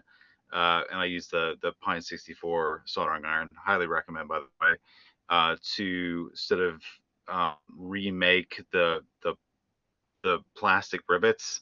And I borrowed some plastic from some other stuff that I had laying around to recreate these rivets. And it was an absolute nightmare. But the upside is that I managed to put in a keyboard backlight, which it didn't originally come with, but it is for the higher brand, and the motherboard did actually have a socket for the backlight, so I did manage to add a backlight while I was at it. So I did get a bonus for the amount of time I put in. But with the amount of time it took, it easily would have been worth just buying the freaking laptop from America and have it being shipped, because wow, I was at it for a day. I don't think I've ever replaced so the many keyboard steps to and it, filled my house with noxious fumes at the same Right. time. Right. Yeah, it was the worst. And another thing you got to watch out for is when you're putting it all back together, and how deep you push the soldering iron and stuff like that. You got to be really careful not to poke through, because there's a few spots I did that. But I like a Warrior's laptop. It needs to look like it's being used, so that's okay by me. But it's not going to be for everybody. So Yeah. Anyway, real nightmare. Do your research before you go swapping keyboards. Speaking of not being repairability, just like you have the Surface, I have the Surface Duo here. And I definitely am super careful with this thing because I know there's like a shortage of them, and they just Didn't they just drop Right. support for that? I am Like not. very so. short, like 3 years or something. They Yeah. did. They did, and I was very disappointed with them for that. Yeah. That's weird. I've never been able to get the camera to work on this one, but a little fun fact with this one, if anyone out there is running a Surface Go, if you're having a problem with your Bluetooth headset dropping in and out, which I did, try switching over to 5 gigahertz Wi-Fi instead of 2.4, and it'll work fine. So a little fun fact there. You said the Yeah. camera doesn't work? No, camera doesn't work. I've never had camera working with Linux yet. So I don't know if that's a kernel thing As or someone on this or what. side of the camera, you're all right.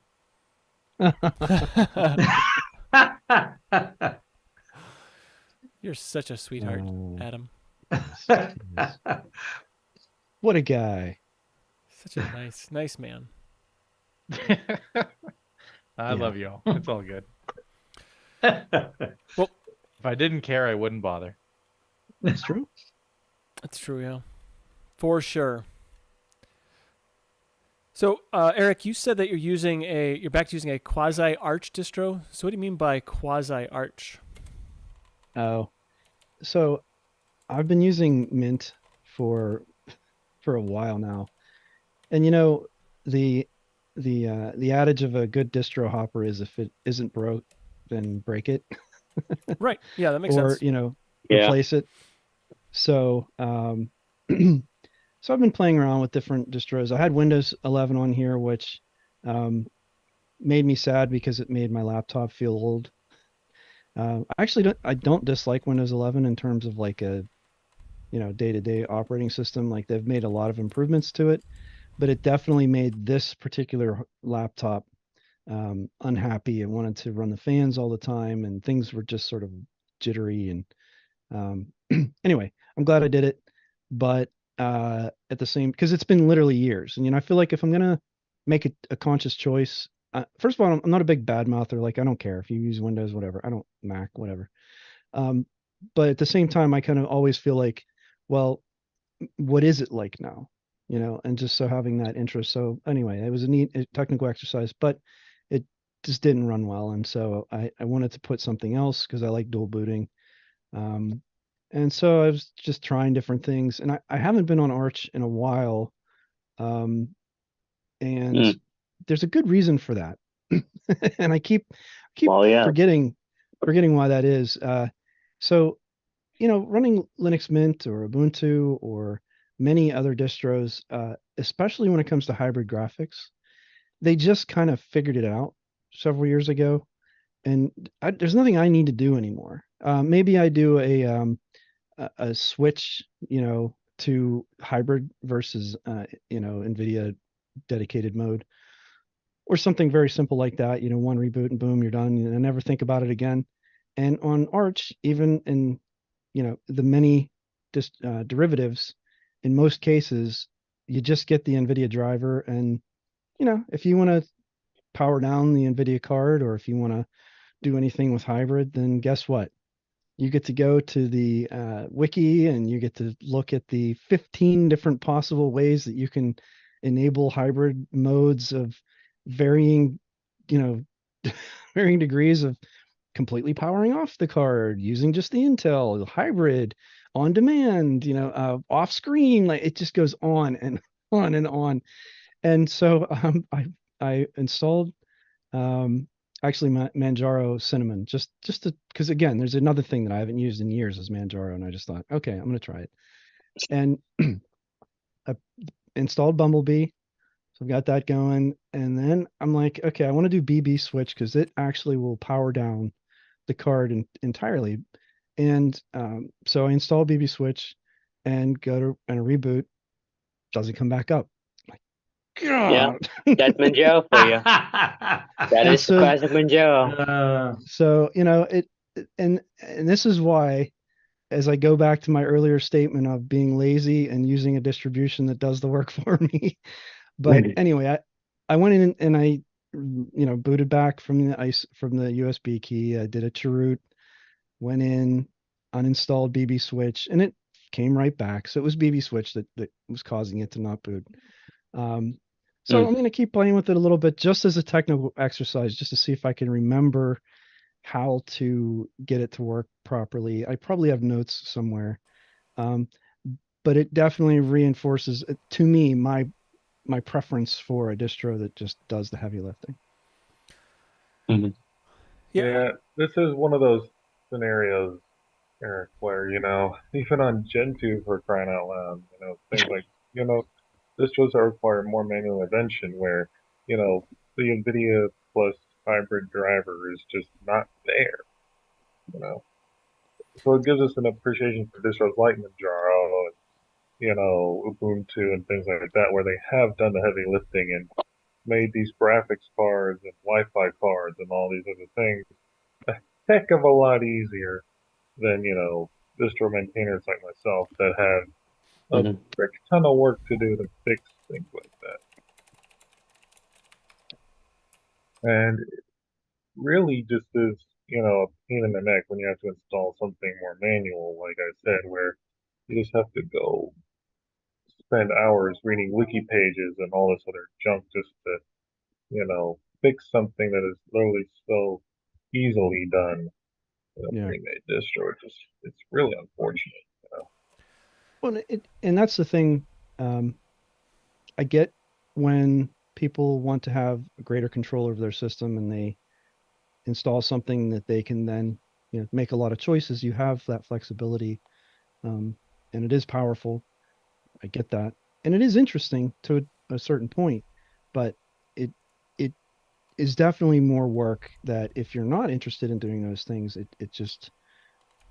feels like yet another thing. Like every time I go to do a new thing, it's like, well, this isn't installed, so okay, off to the wiki and or off to my notes or whatever and get this going. And I know it's the Arch way. Is it sort of you build it up.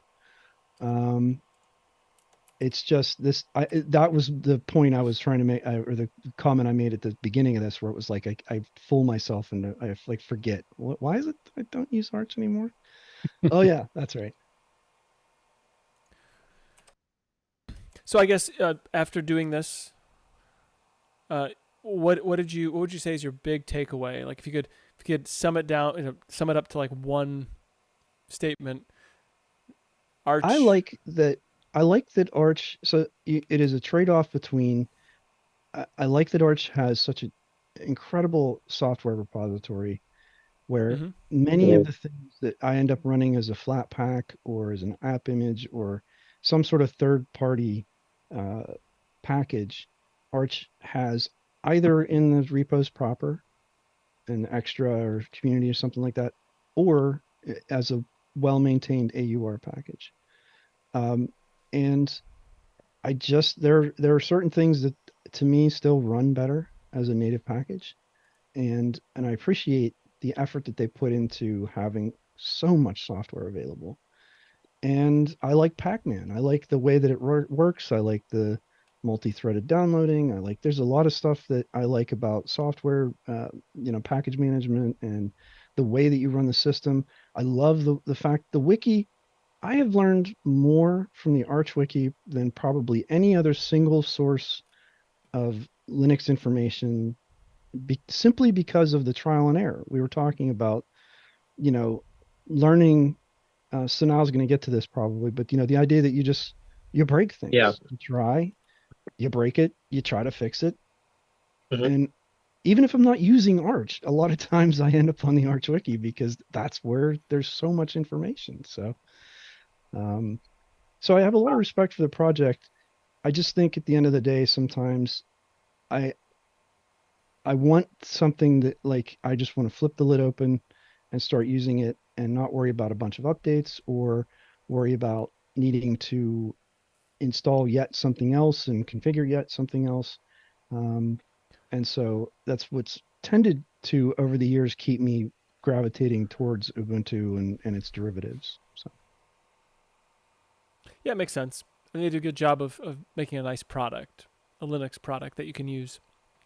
Papa was also, I think, make a really nice product for sure. How long did it take before you broke it? From the time you 20 installed minutes. it? 20 minutes? Okay. Yeah, 20 minutes. I just don't know what that time was. Yeah. Yeah. Yeah. And that, but the beautiful thing is that Chroot, you know, I mean, if you guys have never done that, you know, I broke it, it wouldn't boot. I booted it from the ISO, you know, on the USB key, and they have a Manjaro Chroot-A, which automatically detected the system, so it knew it was there. It did all the mountings and all the stuff that you have to do to Chroot, and Chroot's not hard even if you do it by hand. And then you're in the system, right? And so for all intents and purposes, you're in there. So all I did was, you know, sudo pacman -rsn bb switch and then rebooted, and that was it. And boom, fixed. You know, and I so even though it's easy to break in some cases, it's if you know what you did, it's actually pretty easy to fix as well. Now, if I had something that I could have rolled back or that had made a snapshot, I could have gone that route, you know, ButterFS or something like that. But that Chroot is just kind of as easy. Well, no, not really, because the rollback would have been literally automatic. You know, I wouldn't have had to do anything except boot to that previous snapshot.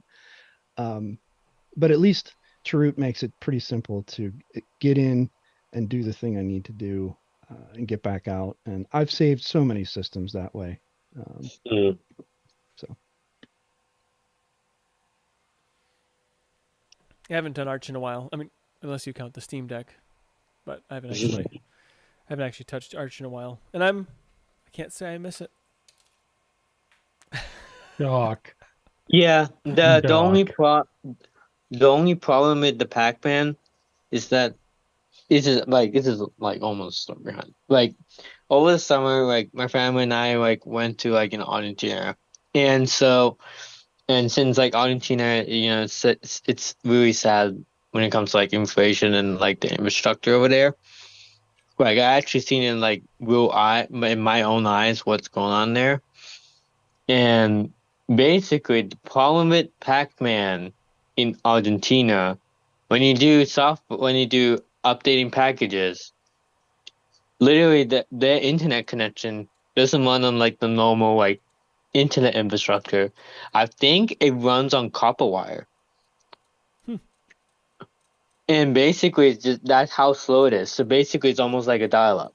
So basically when you do like parallel downloads in Pac-Man to do updates, still won't do it. It's just like 30 gigabits per second. And I think Ben would actually like back me up on this about Yeah, like the like I Argentina. saw his webcam feed of him showing me this. It was horrendously slow. It's not even It was modern. bad. It was crap. Yeah, like I mean, it was worse than freaking dial-up for crying out loud. It was worse. Like, I mean, he couldn't even get like 1/500K over there. I was like, what the heck is this? It was terrible. I tried Debian. That didn't Yeah. work either. I And tried I will say he DNF. That tried didn't work like either. you know like there wasn't many options for Linux over there. I mean, it's wow. Yeah, Like, it was bad. I mean, it's terrible. Like they would be forced to like using freaking make files or something. It was so god awful. Yeah. I don't That's know. how I was like, Ben, the only solution here is either Gentoo For or LFS. LFS. Exactly. Really? It is literally that Yeah. bad. Like, Yeah, because they can hardly even access freaking GitHub. So bad. it's the nice thing about it with Yeah. Gentoo is that you just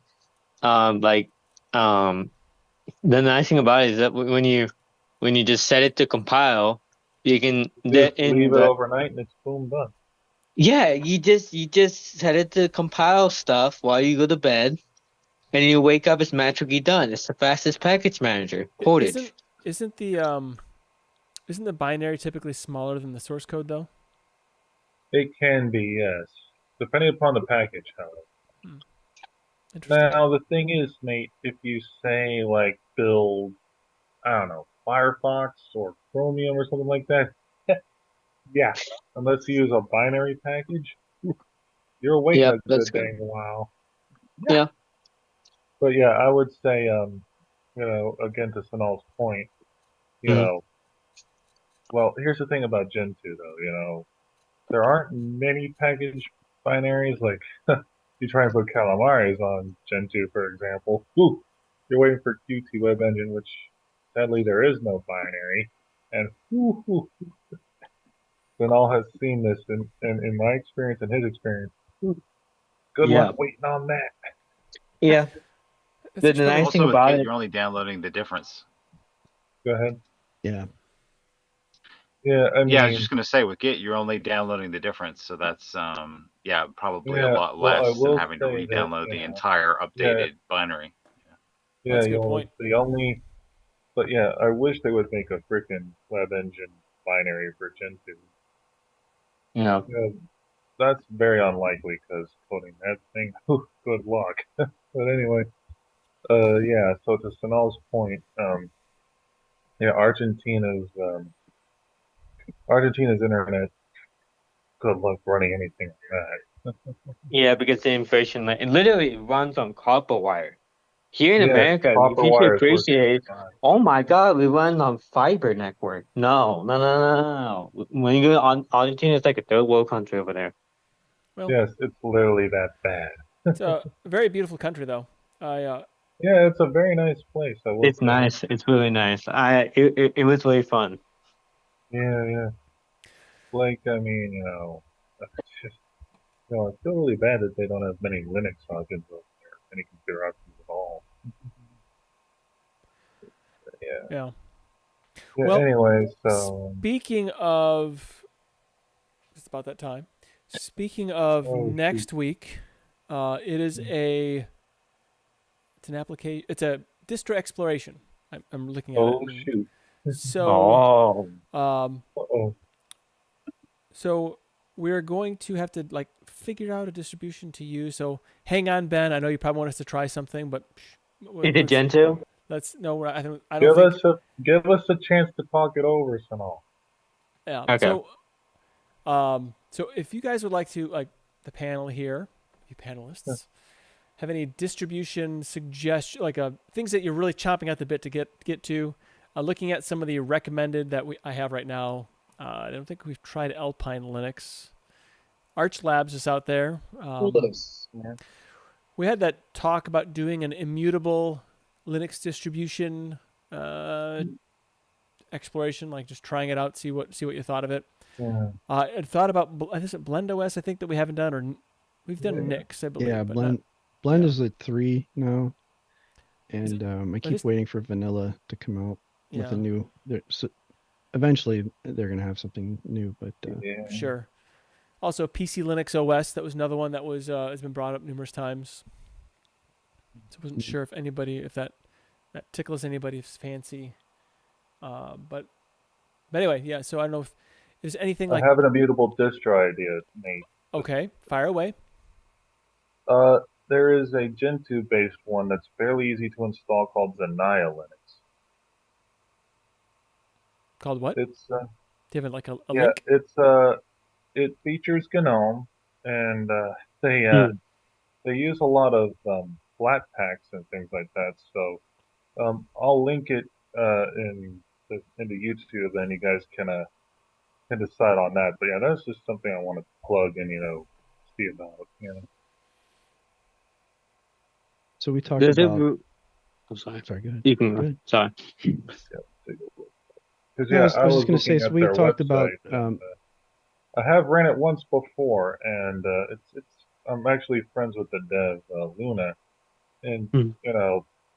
it's she actually wrote it, and she has had some help here and there, but it's a very interesting Gentoo distro that I think we should take a look at. I don't think I've ever ran Gentoo. Yeah, I just linked their wiki page in there, and like I said, my buddy Josh also knows about it, and it looks kind of interesting, and I think we should look for it. Could you put it in the Yeah. in the Zoom chat? That would be helpful. Yeah, I'll find it. Okay, that'd be There you go. interesting. I've never actually tried a Gen 2 Gen system. 2 of any kind, so that would be interesting. But I only have so much time to compile anything. So, No, I know. Yeah. Well, this doesn't do that a whole lot, but the Okay. main things you would be rebuilding if you ever had to would be like LLVM, GCC, things like that. And she has tried to trim that down a bit, but this is this wouldn't really have that very often unless you leave the system like inactive for a good while. Then that's something you would have to worry about, but that's very, very rare. so Jinda, is there anything out there that's really been tickling your fancy at all? Like something that you be like, God, I really would like to try something out. I really like those hooligans on Linux Saloon to give a spin. Anything out there? Actually, I tried. The last thing I tried was Linux Mint, which everybody's done to death. Good. And the thing before that, I tried Linux Lite because it was one of the newer ones on DistroWatch, I believe. Actually, I don't know if you ever tried Linux Lite. So it's Ubuntu with a very nice XFCE implementation. Got a nice fix. Here. I was Um, gonna say the thing that I'm usually the most interested in is desktop environment. And for me, obviously, that's XFC, but it's interesting looking at the other ones. Yeah, I can see that for sure. We talked about Mandrake earlier, but OpenMandriva Rome is a rolling version of OpenMandriva. Really? And I was just kind of playing around with it. And it's kind of, I don't know, it's kind of neat. I don't know that it's, I honestly don't know what it would be like to try to use it. But in terms of just like, as a concept, I thought it was kind of neat to have a rolling version. And the install was pretty nice and kind of gives you a decent desktop. And so is it based on OpenMandriva or Mageia, or is it its own thing? It's OpenMandriva, yeah. Okay. And let's see, what do they have? I think they have a couple different versions. A couple editions, or a couple desktops you can get. Let me see. So they have a Plasma and a Plasma Slim. Plasma but then Slim. I was also able to get. What did I do? I think I have GNOME running on it. How did I do that? I thought we had a list. We do. There is a GNOME version. You can look. Anyway, check the chat. There is the list right there, Colin. Okay, yeah. Just for you, man. That would be interesting, I think. I think something else that might be interesting is okay, I know there's Puppy Linux as a real lightweight distribution, but maybe not this time, but maybe in the future. Bring your favorite lightweight distro and how much memory it's running to do but an actual functional distribution that you use for a purpose, I think would be kind of fun too. Debian 12. I mean, that might be interesting. I think that's a kind of a granddaddy distro, and can you actually take just a stock Debian 12 install and make it what you want it to be? That actually would be a fun thing to do for a week. I haven't actually tried Debian proper in a long time. Yeah. What do you think, Jinda? I like you got to go as good a. You seem to have a good pulse on what people want to do. So. I didn't know that, but yeah, Debian is a very good one to try. I can't disagree with that. I think Sean's a Debian fan, isn't he? I can't remember if Sean's like a big Debian, or is it somebody in No, not a Debian fan at all. Oh, it's a huge Debian fan. People are Debian fans. I'm a general Debian fan. I wouldn't say a huge one, but I do have a lot of respect for it. I love it. There's somebody Yeah. else who I thought was a big Debian. It's like Don, maybe. Well, actually, I will say, Nate, my buddy Matthew Moore, he's been on once before, and he's a huge Debian fanatic, but he's in the midst of moving right now due to family reasons, so he can't join for a little while. Here's I always think, okay, No, like but Debian is the foundation for Ubuntu, right? And Ubuntu is the foundation for so many different things. And I like so many things with Ubuntu. Are there so many creature comforts in Ubuntu that if I tried Debian 12, that I would be missing something?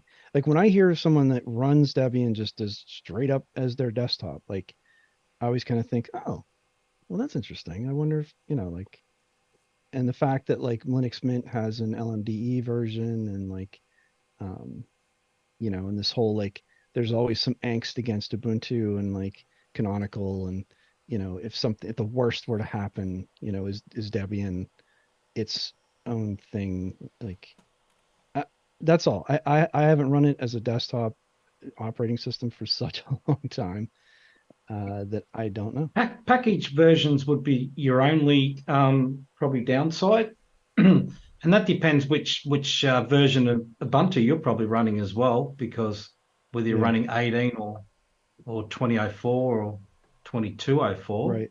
So those packages might be behind Debian. Don says he is a Debian fan, so just to make sure we clear that up. Don is a Debian fan. Sean is not. So But you can also, go on, Aris. Okay. If you use Debian instead of Ubuntu, you're giving up the driver manager for Ubuntu. You're giving up BPAs. Drivers could be different. Not all the drivers are the same, I think, for Ubuntu and Debian. And that's what comes in the top of my head. NVIDIA, like I was just complaining about the hybrid stuff. I wonder how that would be. Oh, Dan Kelly. At least from my a name we haven't heard in a while. He says, Debian works for me. I've been using Debian 12 for a few months now. So, yeah. If Dan Kelly can use it and he's happy with it, well, he didn't say he was happy with it. Okay, I'll tell you what. I'll try Debian 12 if Dan Kelly shows up with 6 pages of notes. Debian 12, I think, is probably the first release that's been very close package-wise with a lot of other things. Correct me if I'm wrong, but I mean, it seems to be right up there. It will get old again as time moves forward, but at the moment, I think they're pretty much reasonably on par, I would have to think, which is good. But you also got Flatpaks and snaps if you want to install them on Debian 12. So, Sean, I was going to suggest. I was just going to say I've had to set up an AI server recently on Debian, and the NVIDIA drivers were incredibly easy to install. So that's something that's not an issue. Okay. So Ben's Sean Tech Room put in the chat that he goes back to Nix OS, and I was actually going to say Nix OS because I actually want a reason to use it, but I don't know if a week would be long enough to really dig into it. I think it's probably a little too granular for that. Anyway, I still think we need a good testing parameters, ways to use Nix OS to like really appreciate it. But Ben's Tech Room says Debian 12's repos currently are ahead of Ubuntu 22.04 in many package versions. So that's interesting to know too. So I don't know. What do you think about Debian? Well, you should be using a Ubuntu 23 as a response. I think Debian's good. Yeah, I'm using Ubuntu Server 23, built from the ground up from TTY, and it's using XFCE as a desktop, and it's nice. Although you do have to be mindful that you want to make sure you don't have, if you're running NVIDIA, you don't install the server drivers for your graphics card. You want to make sure you want the desktop versions.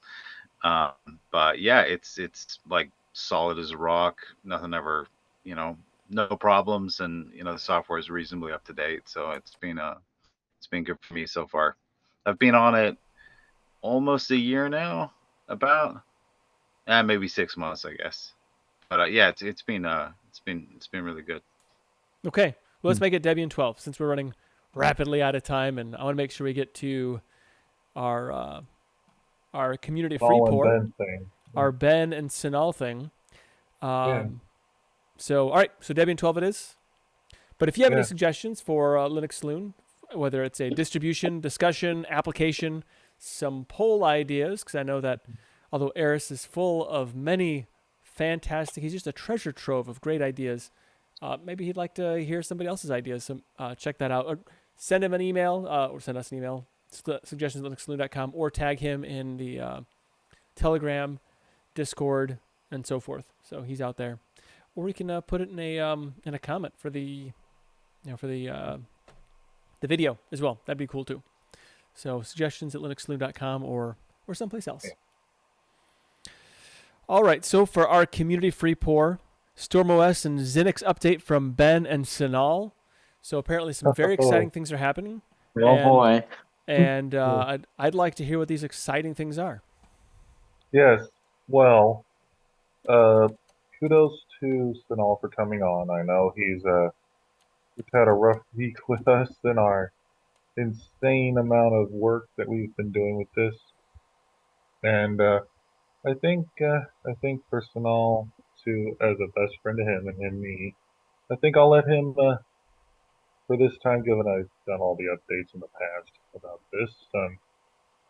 I'll let him speak first, and then I'll wrap it up. So go ahead, Sinal.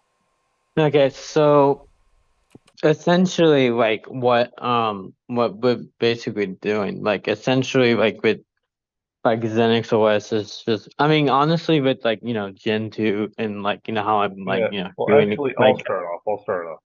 So we started with StormOS. We got that pretty well sorted now. What we're doing at the moment is we have two installers. We still have Calamares. We added Kwin, like I said last week. We've got that working now. We kept the same rice for the desktop. And kudos to my friend Kaylee. She's been so patient, so etc. And we finally got the text installer working. So StormOS, long story short, because I don't want to take up too much time, it's all sorted for this month and probably for a good while. So, but I'm not going to let it run dry too long because, again, we don't want to, the team and I don't want to run it into the ground per se, so and have to rebuild and fix a crap ton of things. So everything is working there. But Xenix wise, we are probably not going to use the text installer because I spent a good chunk of today trying to fix it. And so we are still trying to work that out. And kudos to Sinal for trying to get that, as good as we can. But I think Sully can attest to this, that I think that, I'll give you the spotlight here in a minute, but I think you can attest to right now we're still in between things trying to fix Xenix, right? yeah. So basically, like with I mean, honestly, like what like prior, like what Ben said, like I agree, like with Calamaris is nice, but I do have. But the problem with Calamaris is I'm gonna get Calamaris is gonna be almost a spotlight. I'm gonna talk about a little bit. Calamaris just works. It just works for developers to use. The problem with Calamaris is the lack of documentation. Oh yeah, there is a lack of documentation on Really? there. It's horrible. That surprises me, almost actually. have to go ahead.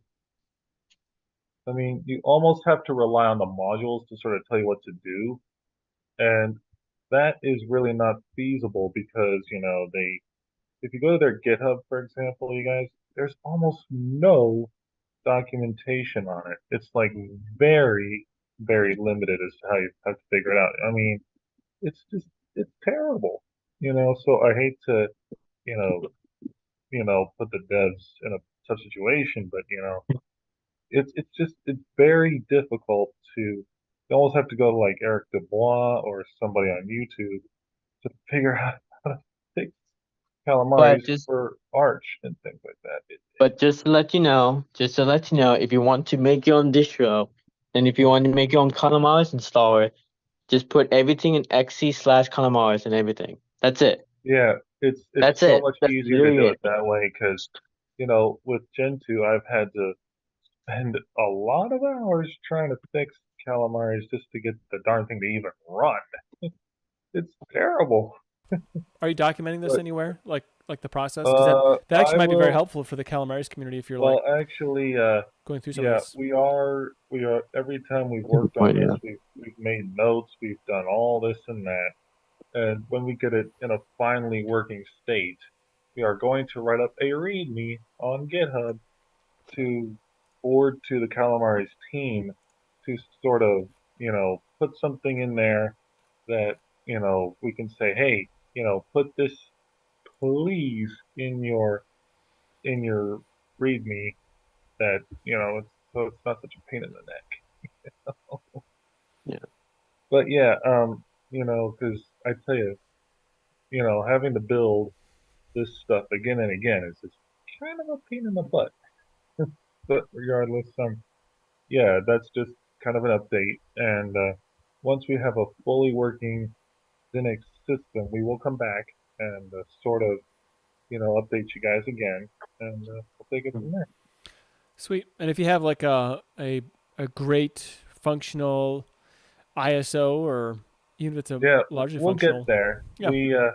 We're almost there, Nate. But right now, we've got we're using Emmet1 on GitHub's live ISO builder, Okay. but the problem with that is that his terminal installer and things like that in Calamaris, they don't play well on that. So um, that is just not a feasible option. So we're going back to Catalyst, which is a Gen 2 specific project that allows for building ISOs, and we're playing around with that right now. And we almost had it working, but when it goes to Grub and then tries to hand over to the live system, there's something that is not starting it. We have yet to figure that out. So we're trying to, get it to boot and not just boot but install. So that's kind of where we're falling short. Is getting it to boot from Catalyst and getting the darn thing to install. So, we'll figure it out. And once we have it, I will message you or the group, and we'll go. Sweet. That sounds fantastic. Yes, Mhm. because I mean, Denia is a good project, but we want something that's a bit more user accessible, you might say. Right. That makes a So lot of yeah, sense. that's our update, and probably after the show, I will be downloading Debian Net Installer, which I actually want to comment on that too. If you're going to install Debian, I highly recommend, unless you want something like this boom, click install Calamari scenario, do the Debian Net install, because I mean, if we're going to be building this thing, I recommend, if you don't want any bloat, any messy stuff, go with Debian Net. Seriously. Well, it's good to know. I kind All of like right. the I'll probably try Plasma just because that's what I Yeah, like. the Plasma one, Oh, I know you're a KD fanatic, and I would say, in your case, because you love KD, get the live KD version, and then you can also just strip out what you want and leave it at that, which I know that it's probably the route you're going to take. And, in my case, I'll probably just either do an install or just download the XFC live edition, strip out what I don't need, call it good enough. I want a bloated Linux distribution. I want them to throw in everything. Just cram that sucker full and just give me every bit of You're software that I crazy. don't need. That's oh what I want. God. You know, actually, give you updates about Kubuntu. Just literally just for 2 hours, it broke on me. It pooped Sweet. on me. What the heck? Yeah, I thought it was so good, but it pooped on me. Oh, I geez. tried to get my touchpad to be like tap to click. That failed. There should be a setting in the in Plasma. Yeah, there is. There is in the system settings, but it didn't want to cooperate. It checked, but it did not tap to click. It failed. So probably in the back end, it's just probably some error or something like that. And this is with the LTS version of Kubuntu. So, Who knows? So right now I'm trying Lubuntu and see if it doesn't break. Sounds like a bug I report. wish Cool you thing luck, about these other Sanal. distros is they showcase the kind of things that you might want. And just a note for when everybody's trying Debian, it's Yeah. good if you know what you want. Otherwise, it's a bit more difficult. Like for instance, if you install XFCE, it's not going to come with a whiskers menu, and the regular XFCE menu is like the worst. So Oh I think yeah. it's I mean, I will say XFC like extra goodies. I think is the package name. I'm not sure. XFC But dash that'll goodies. give you all the good stuff. Yeah, the Yeah. XFC for goodies. Yes, I highly recommend. Like he said, the XFC stock menu. Oh, I mean, the stock XFC look, which is what Debian ships, looks like something out of the darn 90s. It's like, it looks like Windows 95 almost, doesn't it? It's part of the charm. Yes, because you have to make XFC to make it look more modern. It's night and day. I've done it. It takes me, somebody who's done it like I don't know how many times at this point, like less than 30 minutes if I had to guess. But for someone who doesn't know how to do it, it can take an hour, not more. But Well, again, go ahead, Nate. it is about that time. It's Yeah, sorry. so. Thank you very much, Ben Sanal, for your update, and I hope you can join us again next week when we do. We will be here. Oh boy, Debian 12. Yeah, it's gonna be exciting. it'll be. Yes, we're gonna kick some butt with Debian. It will be a barn burner, I'm sure. Well, Yes, sir. it is closing time, and that means it's time to or last call, I should say, not closing time. Closing time is the song. Last call, which means we're closing the saloon down. And Sure. and as such, Eric, you are part of Distro Hoppers Digest, and you are what is it you're working on right now? Like which last I knew, you were working on Rhino Linux, and that Yes. might have continued or not continued. What's the status of the next episode? We just recorded it, and it should be out. I think early next week. Is that 45 or 44? 46. 40. I was way off. Way Oh yeah, off. you were so far off. Oh my goodness. No, 46, and yeah, we had a good time. Rhino, not to break the suspense if everybody's worried. I didn't have a good time with it. I have questions about like how it's the underpinnings, and like there's just some things that seem a little Wonky.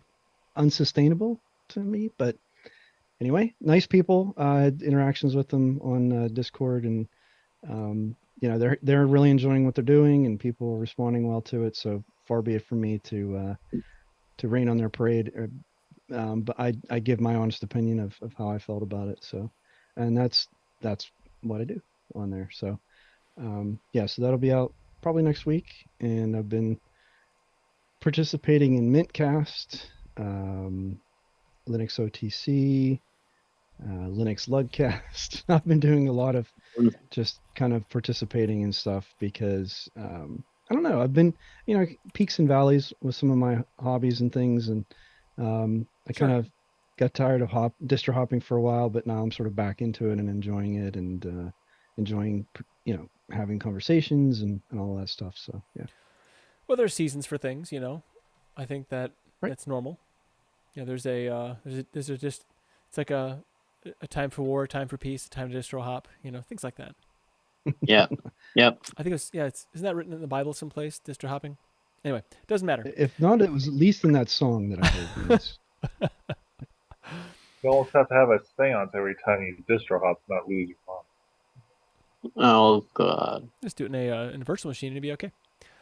Yes, of course. All right. Well, exactly. Steve didn't show up on the show itself, but he certainly was in the chat, and so make sure you check him out tomorrow morning. It's Steve's very own live every Sunday morning, unless he's not, at 8:15 a.m. Central, or it's 9:15 Eastern.